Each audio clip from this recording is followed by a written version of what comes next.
favor, comience primero el grupo 5 y después vamos con el grupo 7. ¿Sí? Comience, por favor. Ya.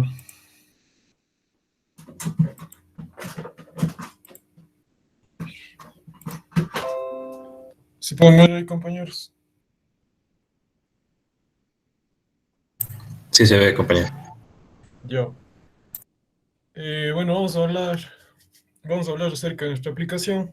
Esta aplicación de diferencias finitas que nosotros hemos elegido es para analizar un fenómeno de la deflexión de una placa que, bueno, se puede despreciar el espesor y vamos a analizar en dos dimensiones. Esto nos va a permitir analizar la deflexión ya como tal, el fenómeno producido por los esfuerzos de flexión. Entonces, vayamos primero con algunos conceptos que necesitamos saber y por qué consideramos estos conceptos al momento de aplicar nuestro problema. En el primer caso vamos a hablar de las losas y estructuras de pisos, que son placas, generalmente se puede considerar así, bueno, en la parte de las estructuras de pisos, pero en la parte de las losas ya vamos a ver por qué descartamos este hecho y por qué analizamos las estructuras de piso que tienen un espesor ya despreciable. En el primer caso tenemos losas de hormigón, que es un elemento estructural que pueden ser categorizados por sus propiedades. Tiene una propiedad bastante, bueno, de gran resistencia. En el caso de los edificios, esto se usa más en la parte estructural de los edificios y en lugares donde se soportan grandes cargas, puesto que es un elemento uniforme que por dentro tiene varillas, también puede tener nervios o bloques que pueden ser de diversos materiales para aligerar la losa, por ejemplo, barro block, poliuterano, arcilla, lo que hace que esta losa de hormigón sea todavía más ligera y bueno, tenga todavía más elementos en su interior y que sea una placa, pero sin grosor despreciable. Y es por eso que a continuación vamos a mencionar también el caso de las placas de acero y las planchas de madera, en donde ya despreciamos el espesor. En este caso, las losas de hormigón, ya vamos planteando desde aquí que no vamos a poder despreciar el espesor, puesto que el espesor que tiene, ya hemos mencionado, contiene varios refuerzos como las varillas, nervios, todo eso, lo que hace que le dé un gran soporte estructural y, es un hecho que no se puede despreciar esto de acá. El grosor no se va a poder despreciar en una losa de hormigón. Entonces, una losa de concreto, ya definiéndolo técnicamente, es un elemento que separa horizontalmente el espacio vertical conformado por diferentes niveles y constituyen a su vez el piso de uno de ellos y el techo del otro. Entonces, es por ello que estos elementos, estas losas de hormigón, son las que soportan las mayores cargas. En la otra parte, vamos a hablar sobre cómo es que se diseñan estas losas de hormigón y lo que se debe tomar en cuenta para el diseño. En estas losas de hormigón, al momento de diseñar, tenemos que tomar en cuenta las cargas que deseamos que esta tolere antes de fracasar. ¿Esto qué nos determina? Esto nos determina el tipo de acero que se va a usar, por ejemplo, en las varillas. También nos va a determinar la dosificación de la losa. Varios elementos estructurales que vamos a tener que analizar en el diseño de una losa de hormigón. Es decir, ya es mucho más complejo diseñar una losa de hormigón con un espesor para nada despreciable, como ya hemos mencionado, con grosor, y que tiene varios elementos en su interior. Entonces, al momento de diseñar estas losas de hormigón, nosotros tenemos que tomar en cuenta esos aspectos, especialmente la carga. Bueno, la carga en general va a ser un fenómeno, o bueno, un parámetro de análisis para cualquier caso en general de una placa. Entonces, tenemos que tomar en cuenta y por qué no, bueno, no vamos a meternos en este caso del estudio del diseño de una losa de hormigón, no tiene nada que ver con diferencias finitas, pero vamos a reducir el ejemplo ya a unas estructuras de pisos de madera y acero. Al igual que las estructuras de hormigón previamente vistas, denominadas losas, para el caso de que el elemento estructural sea de madera o acero, perdón, o acero, por razones económicas o simplemente estéticas, la estructura de pisos tendrá la siguiente forma, que es esta forma de acá. Esta forma de acá ya no es uniforme, ya no contiene varillas en su interior, no tiene concreto en su interior y tampoco tiene materiales que hacen que sea todavía más ligero. Entonces ya son elementos separados que se pueden unir mediante empeznados y se puede considerar también como un elemento más heterogéneo, si se puede decir así. En este caso, una estructura de pisos está compuesta por viguetas, vigas, soportes, pero el caso aquí en especial que nos va a interesar es el tablado o entarimado. En este caso es, como podemos ver, una placa. Hay planchas de acero, hay planchas de madera que tienen un espesor ya despreciable y lo que nos permite analizar este problema en dos dimensiones. Y lo que vamos a hablar es de este mismo problema, de cómo vamos a analizar el problema de la deflexión, en este caso en específico, para una estructura de piso de acero en específico. Entonces, bueno, un tema que he decidido poner también, que es importante, para el diseño de las vigas y viguetas se consideran los momentos máximos. En este caso, bueno, es una parte muy rápida que he decidido resumir aquí. Tenemos que considerar el diagrama de cargas, todo eso para diseñar las vigas, aparte de todo este tablado entarimado. En el caso de las losas, ya vimos que se diseña de una manera general, tiene que considerarse la losa como tal, los refuerzos que van adentro, ya tiene que diseñarse de una manera, considerando, digamos, a la losa como un elemento único. En este caso vamos considerando elemento por elemento, en el caso de las estructuras de pisos, de maderas y acero. Entonces es un proceso todavía más largo y, y que se puede resumir en esta pequeña diapositiva para el caso de las vigas, pero no nos vamos a meter tanto en eso. Lo que nos interesa, como ya hemos mencionado, es este tablado entarimado que puede reducirse a dos dimensiones y mediante eso se puede analizar el problema de la deflexión en el plano.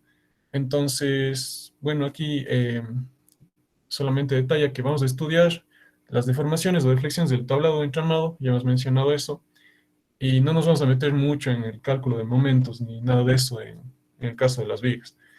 Entonces, el problema como tal va a ser el siguiente. En un taller industrial se plantea colocar una placa de acero estructural en el piso, que estará por encima de las vigas y viguetas que funcionarán como soporte.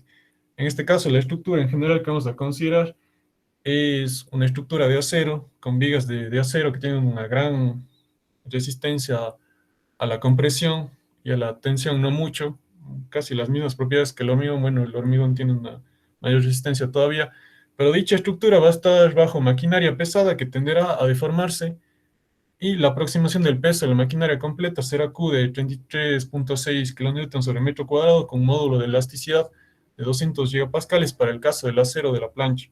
La plancha se va a colocar debajo de las columnas de concreto y se va a considerar una razón de Poisson de 0.3. En el caso, bueno, de que se coloque debajo del concreto, bueno, de las columnas de concreto, esto nos va a hablar de que esta plancha va a estar simplemente apoyada, se puede decir así, va a estar en contacto con estos dos muros de acá. Por ejemplo, si estas son las paredes, va a estar en contacto y esto también nos va a definir condiciones de contorno para el caso de las ecuaciones en derivadas parciales que va a describir esto. Entonces es muy importante considerar ese hecho también. Y bueno, también es importante considerar la carga que va a estar uniformemente distribuida a lo largo de toda esta plancha y que va a tener un valor de 33.6 kN sobre metro cuadrado. Y bueno, también se podría analizar el caso de, como ya hemos mencionado, en este caso de las estructuras de piso de madera y acero, son casos diferentes de las losas de pisos, puesto que no es un elemento único y uniforme como tal, sino que ya tiene que analizarse estructuralmente cómo es que va a soportar la viga a la deflexión, cómo es que va a soportar esa vigueta a la deflexión, y en nuestro caso, cómo es que la plancha va a soportar a la deflexión, o qué deflexión nos va a presentar, porque la deflexión es una deformación. Entonces, este va a ser el problema en general. Vamos a considerar de manera puntual este problema de acá, considerando que es una plancha de acero. Vamos a considerar el módulo de elasticidad, módulo de Young también, y una razón de Poisson que viene dada por este valor de 0.3. Entonces, una vez planteado todo este problema de manera introductoria, vamos con las ecuaciones de equilibrio que se van a analizar en el caso de la deflexión de placas, y es el problema mecánico. Bueno, vamos a entrar a la mecánica de esto de las placas. Eh, las placas es una subsección de la mecánica, la teoría de placas. Para que un objeto sea considerado una placa, debe cumplir algunos requisitos. Primero, que su dimensión en Z sea significativamente menor a su dimensión en X y Y. Y en nuestro caso de estudio en específico vamos a tener que tomar en cuenta que las dimensiones en X y en el eje Y sean... Ahora, tomemos en cuenta que el estudio de placas no toma en cuenta el tiempo, o sea, no varía en función del tiempo, va a permanecer estático y hablamos del equilibrio en este caso, en el que existe cargas aplicadas a la placa y esta no va a ceder ni se va a mover, por lo que va a estar en equilibrio. Y es aquí donde vemos la siguiente figura, es una placa que está sometida a una carga Q, a fuerzas en X, que sería nuestro Bx, nuestro By, y fuerzas en Y, que sería nuestro By, a los diferentes momentos que la carga y las fuerzas generan.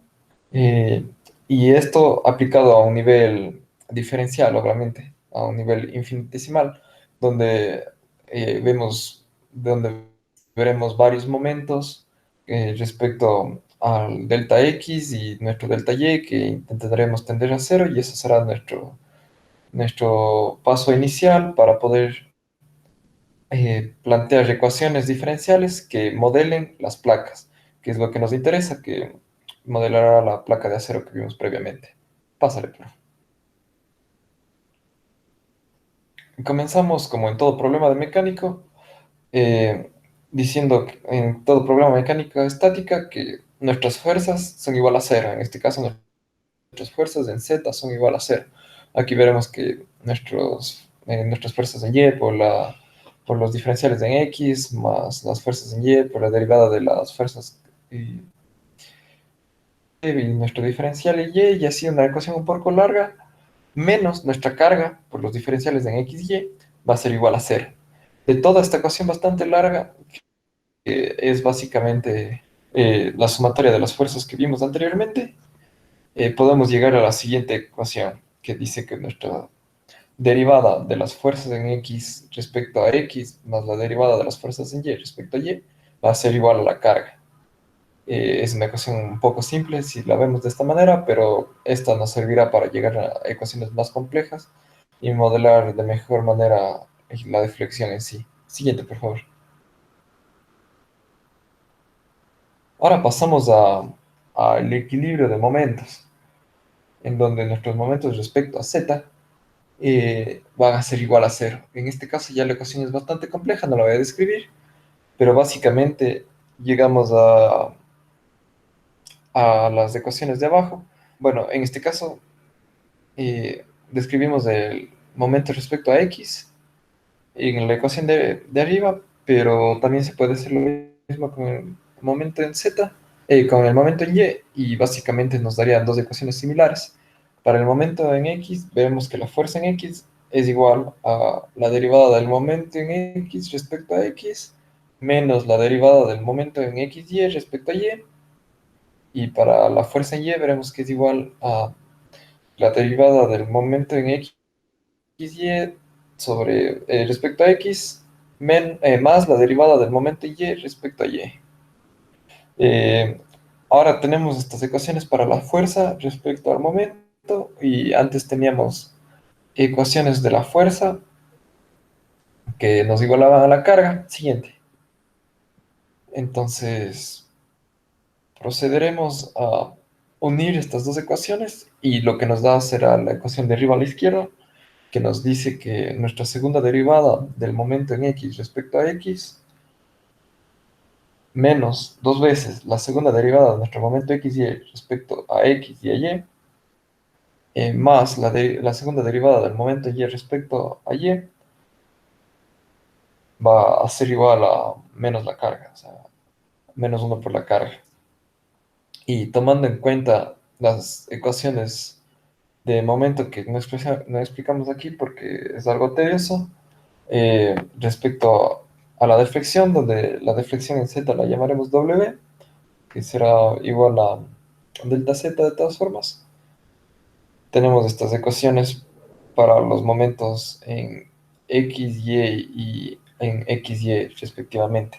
También entrará aquí una constante d, ahondaremos después en esta constante d, pero básicamente es una constante que asimila a otras constantes como el módulo de Young y el de Poisson. Entonces, para no confundirnos de momentos, solo dejaremos como D. Bueno, reemplazando estas ecuaciones de momentos que vemos abajo a la izquierda, en la ecuación general de arriba a la izquierda, obtendremos la ecuación de la derecha, que nos dice que la cuarta derivada de la deflexión respecto a x más 2 veces la cuarta derivada de la deflexión respecto a x y a y más la cuarta derivada de la deflexión respecto a y va a ser igual a la carga sobre nuestro d. Esta sería nuestra ecuación de cuarto orden, nuestra EDP de cuarto orden, que resolveremos adelante y que modela la deflexión de la placa. Ahora, siguiente. ¿Por qué nos interesa a nosotros la deflexión de la placa en sí? Tal vez no es tan importante conocer la deflexión, pero algo que sí nos interesa sería las tensiones. Entonces, aquí vemos, como ya veíamos, nuestras fuerzas pueden ser planteadas respecto a la deflexión, y una vez con las fuerzas podemos plantear las tensiones en todas las direcciones.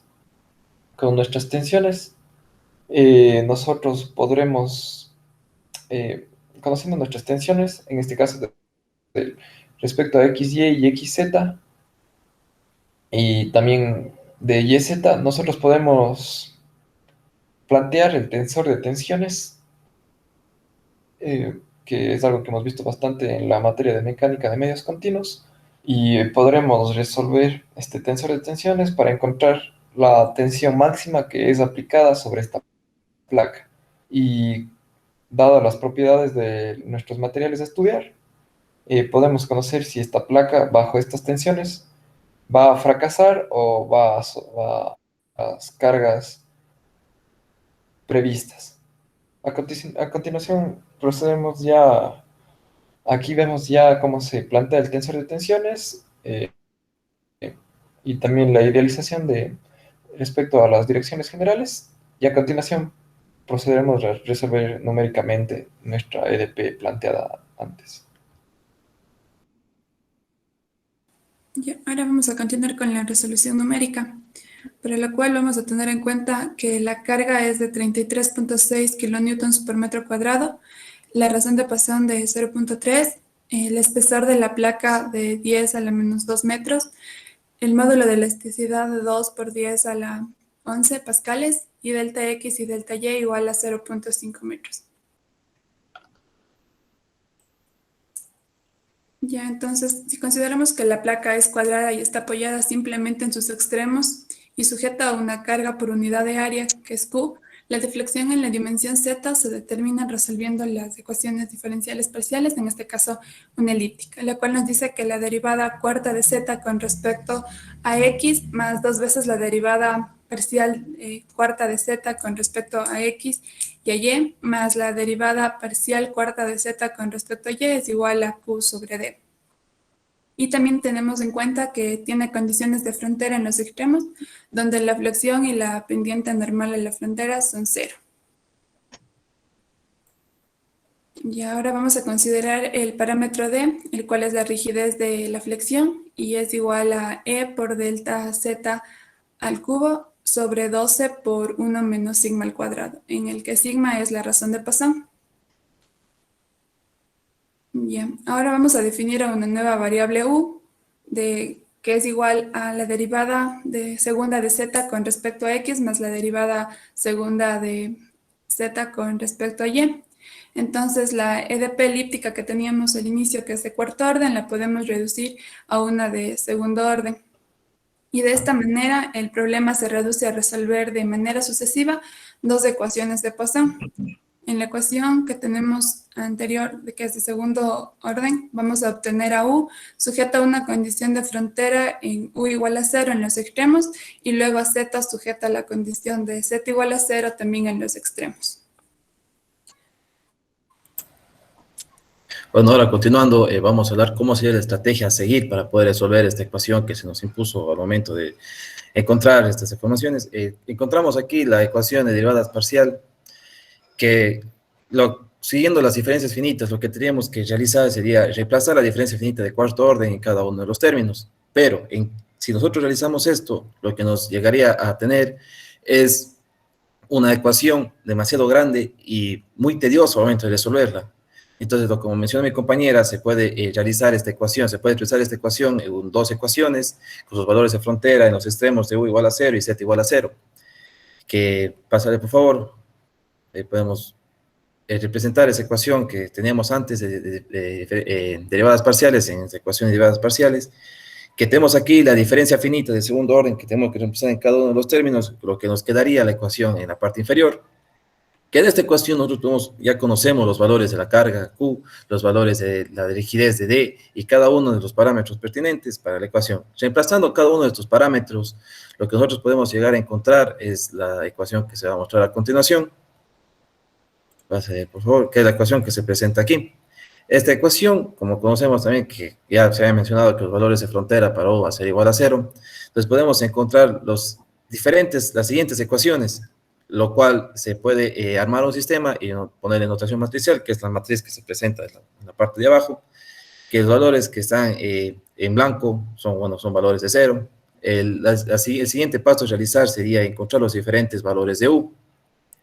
Encontramos los diferentes valores de U, pásale por favor. Encontrando los diferentes valores de U que se presentan ahí y reemplazando en la siguiente ecuación que también nos representaba la ecuación diferencial parcial al principio y representando también la diferencia finita de segundo orden en la ecuación en cada uno de los términos, podemos encontrar los diferentes valores de Z, que serían las deformaciones que querían encontrarse. Ahora vamos a presentar los resultados que se obtuvieron utilizando el método. Pues bien, ya como punto final vamos a ver los resultados.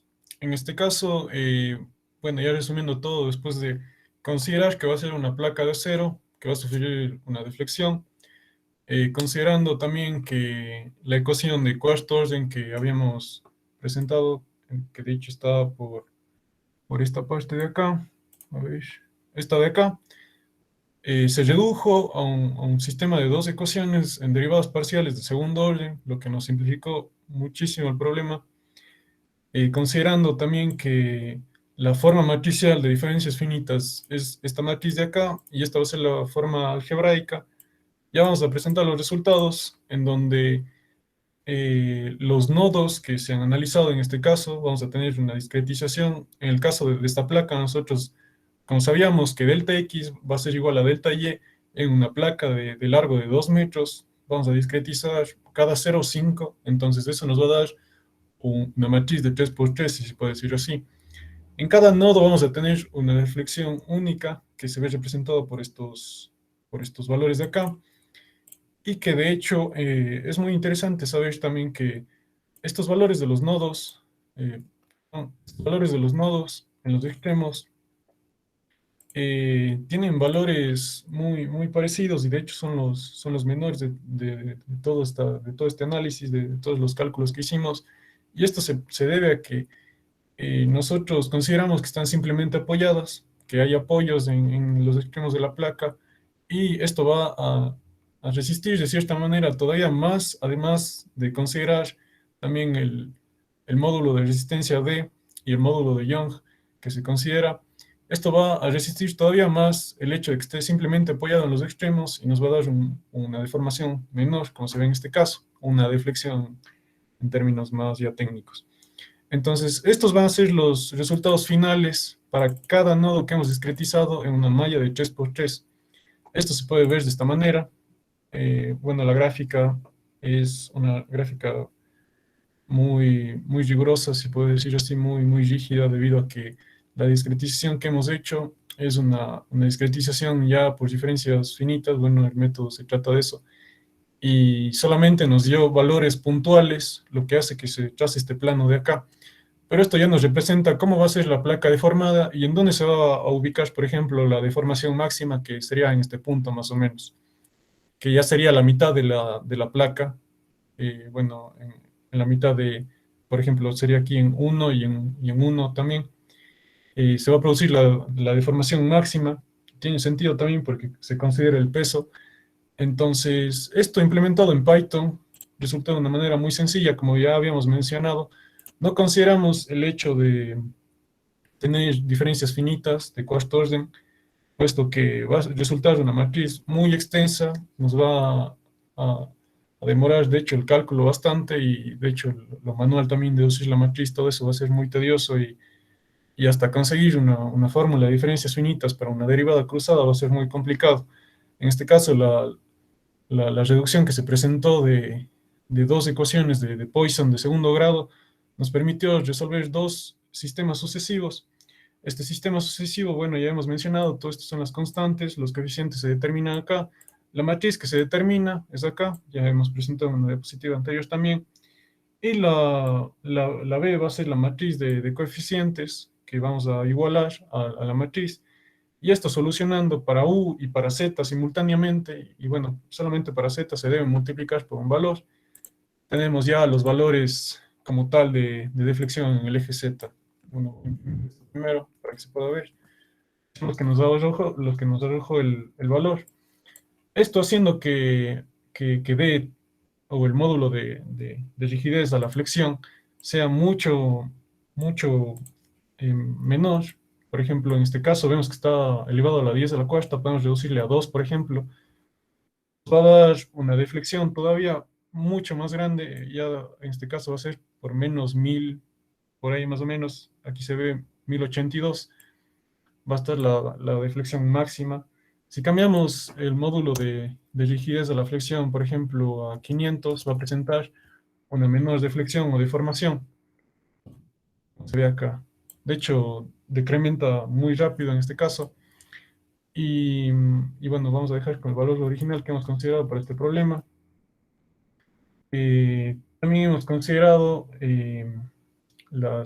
bueno, la placa original y deformada en un rango de 0 a 3. Podemos incrementar la variación, bueno, el largo de la placa. Se puede ver en esta parte de acá. Solamente cambia los valores de 0 a 3. Y estos valores se van a determinar por la matriz que ya hemos mencionado acá, en cada nodo discretizado.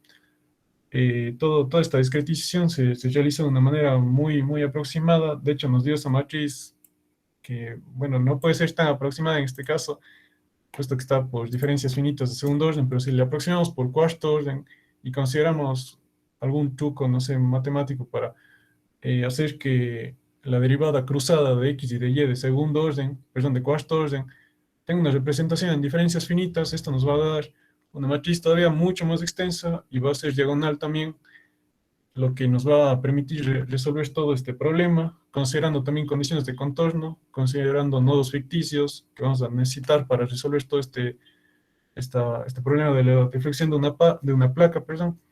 Y esto nos va a dar ya resultados todavía mucho más aproximados, puesto que se consideran también condiciones de frontera que ya son de derivadas mismo. Entonces, esto ha sido todo acerca de nuestra presentación. Espero que se haya podido entender. Y bueno, no sé si hay alguna pregunta de parte del otro grupo.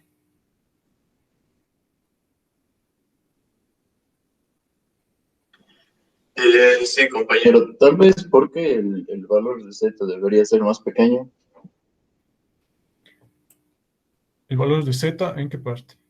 ¿La variación de Z? Sí, Ya, en este caso, en la Bueno, variación de Z debe ser... Ya contesto. eso de que la variación de z debe ser pequeño entra por el problema diferencial, ya que nosotros tomamos directamente al grosor de z como un diferencial de z para evitarnos el planteamiento de ecuaciones en ese eje. Entonces, es por eso que la teoría de placas solo analiza objetos con un grosor de z muy pequeño. Claro, o sea, por eso también las losas tienen, ya hemos explicado por qué el grosor no se puede despreciar en ese caso. Es por eso que Z tiene que ser pequeño para que las ecuaciones en derivadas parciales puedan explicar el fenómeno de la flexión, en este caso de la placa de madera, perdón, de acero. gracias, compañero. ¿Ya? ¿Hay alguna otra pregunta o ya pasamos de presentación? Bueno, pasemos entonces.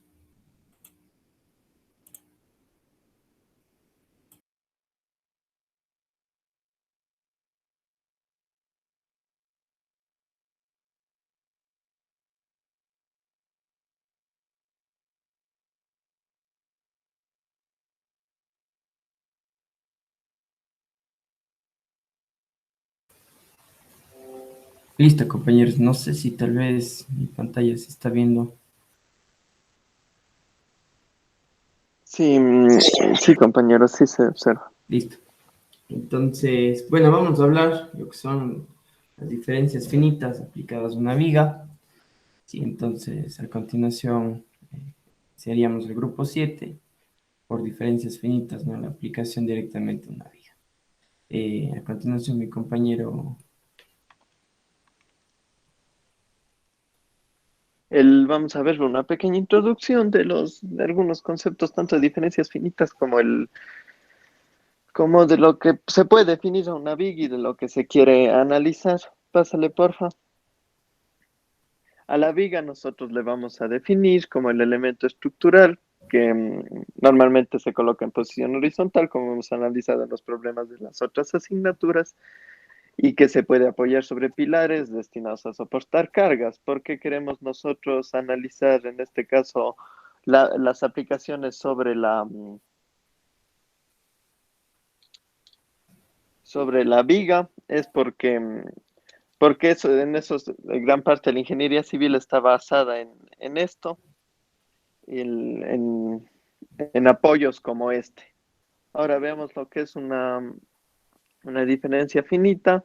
En las diferencias finitas se tratan de discretizar las ecuaciones, es decir, se trata de obtener una aproximación en diferencias de las derivadas utilizando valores de la función que estamos estudiando. En este caso va a ser la función que ya vamos a ver a continuación.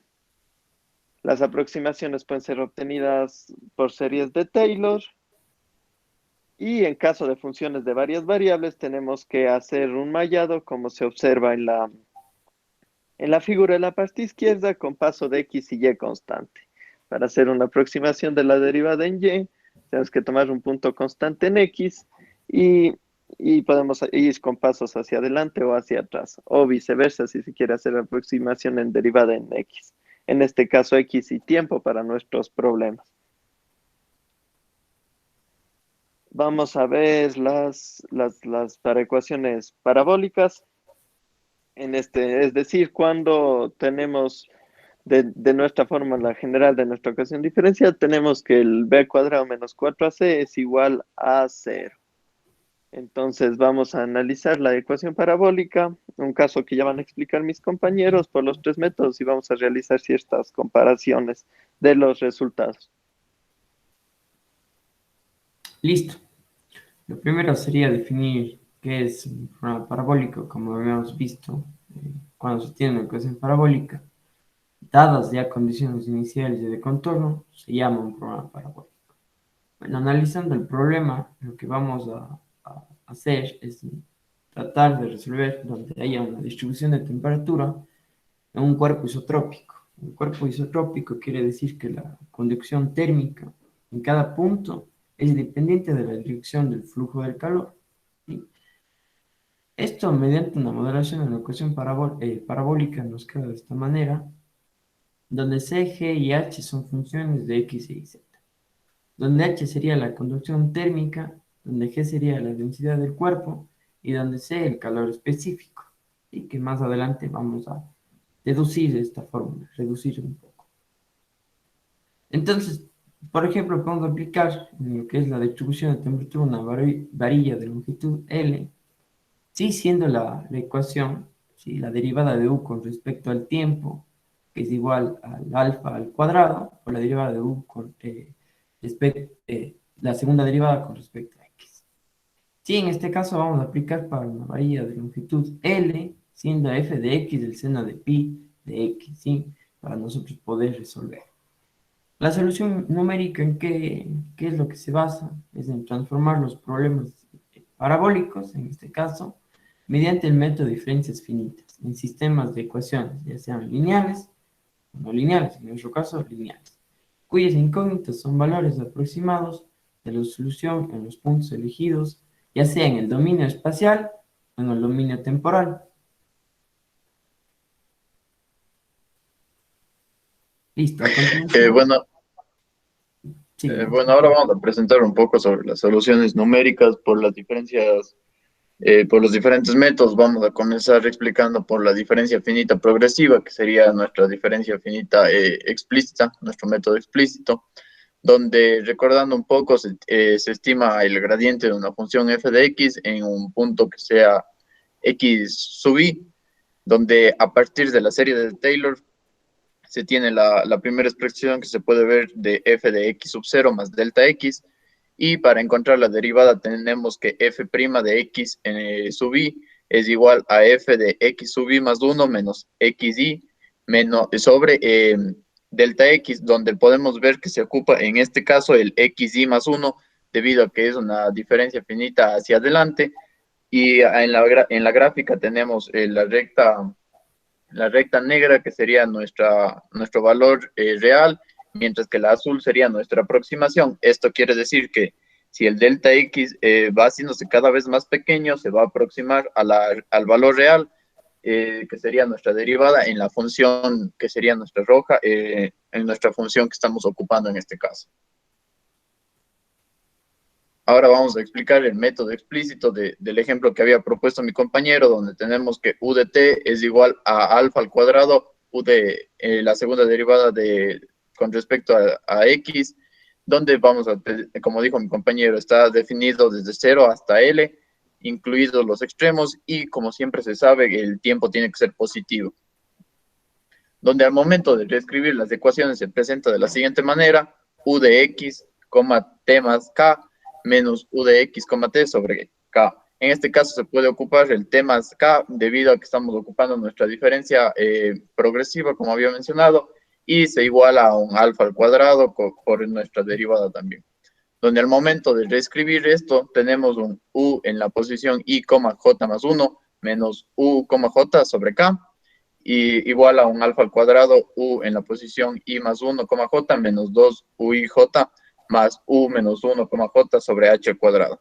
Donde sabemos que i va a ser desde 1, 2, 3 hasta un valor nx menos 1, y j va a ser desde 0 hasta un valor de nt menos 1. Tiene que ser hasta menos 1 debido a que estamos ocupando la progresiva. Es decir, si va a llegar hasta n por x, tendría que llegar hasta un valor anterior para que se pueda ocupar el último valor de nuestra aproximación. Ahora vamos a hacer que nuestro valor de lambda sea igual a k por alfa al cuadrado sobre h al cuadrado, y al momento de despejar y reescribir en nuestra fórmula anterior, se despeja el u de i, j más 1, quedándonos de la siguiente forma, como se puede observar: 1 menos lambda al cuadrado, ui j, más lambda en la posición ui j más 1, j, más ui menos 1, j. Y para generalizar, haciendo en forma matricial, tenemos que nuestro vector solución, que sería u en la posición j más 1, va a ser igual a nuestra matriz multiplicada por nuestro vector u en la posición j de cada uno. Donde vamos a tener que los valores representados se presentan en pantalla: nuestra matriz A, nuestro vector u y nuestro vector u sub 0. Ahora vamos a explicar algunas características del método después de la resolución que se tiene, donde se calcula la solución en el instante t, j más 1, a partir de una solución en el instante tj, como había mencionado. Esto se debe que siempre vamos a ocupar los datos que tengamos posteriormente, debido a que es hacia adelante. Y para el orden de la convergencia, en este caso sería el orden de k más h al cuadrado. Este orden va a ir aumentando o disminuyendo dependiendo de cuántos términos de la serie de Taylor se vaya tomando. Entonces, es por esto que no se conoce la estabilidad y por lo tanto no está garantizada la convergencia, porque la estabilidad va a ser igual a convergencia. Y a ver, el método va a ser consistente siempre y cuando va a ser consistente y estable cuando nuestro lambda sea menor o igual a 1 medio. Es decir, los errores no van a crecer, pero tampoco van a oscilar, o sea, no van a tender a oscilar. Nuestro método también es consistente si lambda es menor o igual a 1/4, y la solución en este caso no oscilará. Y si lambda es menor o igual a 1/6, se tiende a minimizar los errores de truncamiento, pero también esto de aquí va a permitir un coste computacional mucho más alto. Listo. Por otra parte, la resolución por el método implícito, sí, teniendo, bueno, la ecuación parabólica con las condiciones iniciales y las de contorno, hay una pequeña variación con lo que es con el método explícito. Como vemos en la primera parte, aplicamos directamente una diferencia regresiva en la derivada de u con respecto a t, ¿sí? Y en la parte de la derivada de u, de la segunda derivada de u con respecto a x, aplicamos en cambio una diferencia central. Al momento de discretizar nosotros, ¿sí? Planteando, nos queda la siguiente resolución, que nos va a poder armar las matrices, ¿no? En este caso, lambda nos queda k, que sería la variable, en este caso sería la variable temporal, sobre el h al cuadrado, que sería la variación de la variable espacial, ¿sí? Al momento nosotros nos basamos en el instante, en el caso anterior nos habíamos basado en el instante t sub j más 1, en este caso nos basamos en el instante t sub j menos 1, ya que vamos a resolver por el método implícito que usa diferencias finitas regresivas, ¿sí? Nos queda el sistema lineal planteado, ¿sí? Solo con una pequeña variación de j menos 1, y nos queda nuestra matriz. Con eso podemos resolver. Ahora, en el caso de la convergencia, el método implícito no necesitaría condiciones de convergencia, entonces lo que quiere decir que va a converger, ¿no? A diferencia del método explícito, donde vamos a tener que tiene que tener condiciones, además no se garantiza la convergencia. En este caso la estabilidad es mucho mejor y entonces la convergencia va a ser mucho mejor. El orden de igual manera va a ser el mismo que en el método explícito, sí, pero vamos a tener una mejor estabilidad con respecto al método explícito. Bueno, finalmente tenemos el método de Crank-Nicolson o a la vez el método centrado.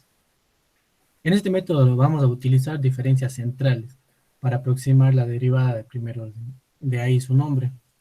Entonces, en este caso, el punto para la aproximación que se va a tener en cuenta sería el punto medio entre dos nodos, el nodo i y un nodo i más 1.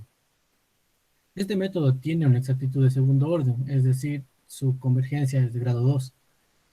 Y como en los métodos anteriores era solo para una variable. Entonces, en este caso, el grado 2 es para la variable espacial y la variable temporal.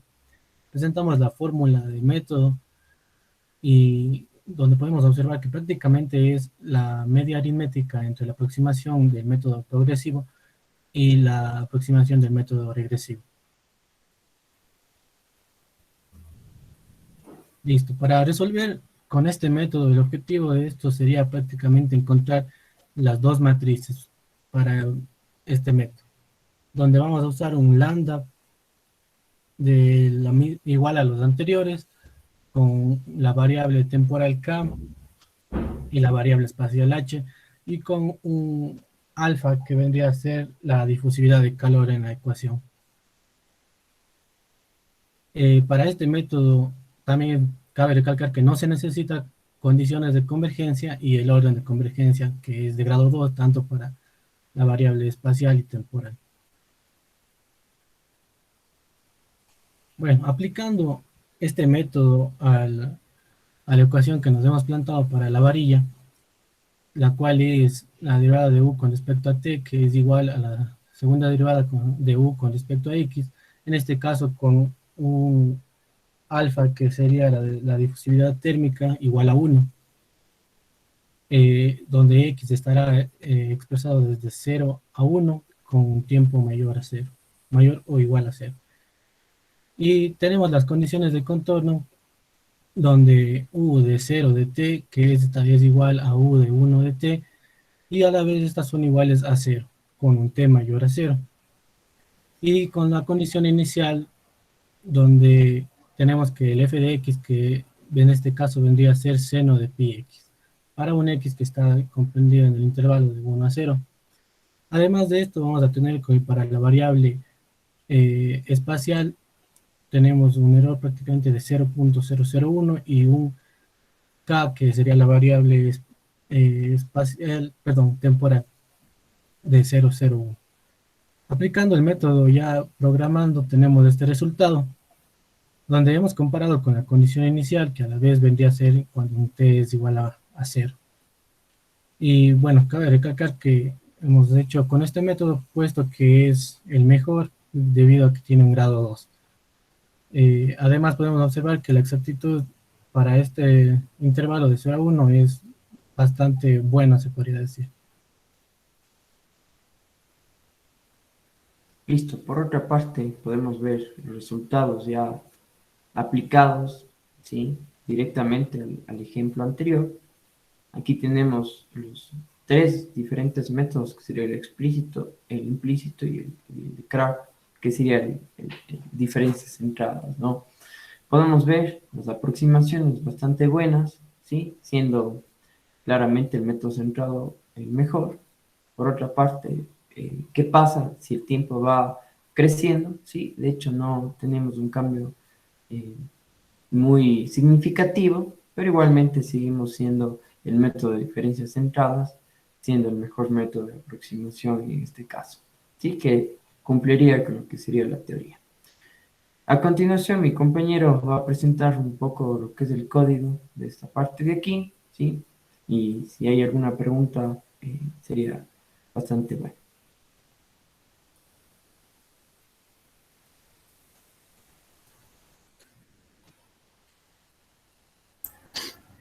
Compañeros, yo tengo una pregunta. Sí, dime. Sí, en las diapositivas se había presentado y la pregunta era que para el método centrado, ¿por qué se compara la gráfica de la aproximación con la condición inicial? Sí, precisamente, no sé si puedes volver a compartir la pantalla.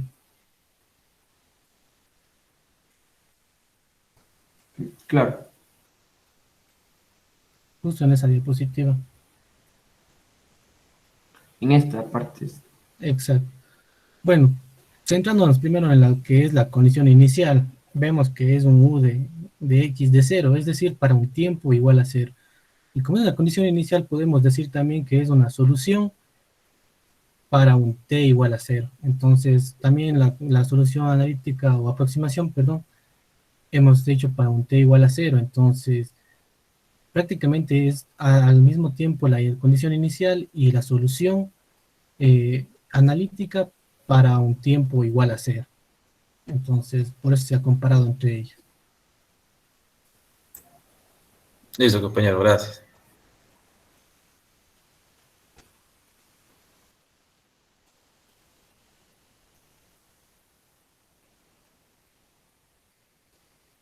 Bueno, entonces, tenemos lo que es el código, donde tenemos un gamma, que bueno, después de gamma en vez de alfa, que vendría a ser la difusividad térmica, en este caso que sería 1. Bueno, en la ecuación que teníamos no se veía, puesto que se sobreentiende que es un 1. Para la variable temporal hemos usado este error que presentamos en las diapositivas, donde también de la misma manera para la variable temporal espacial. El lambda que presentamos para cada método, que sería la difusividad térmica por la variable k sobre el h al cuadrado. Y en alfa y beta están las condiciones de contorno, donde estas eran iguales a 0. Y en f está la condición inicial, que era seno de pi x.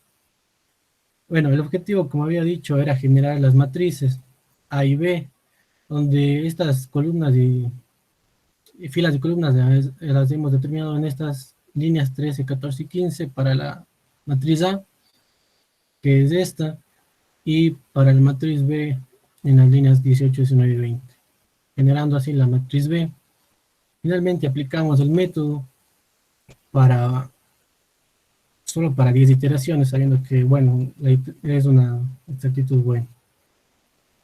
Y en sí este sería el código, compañeros.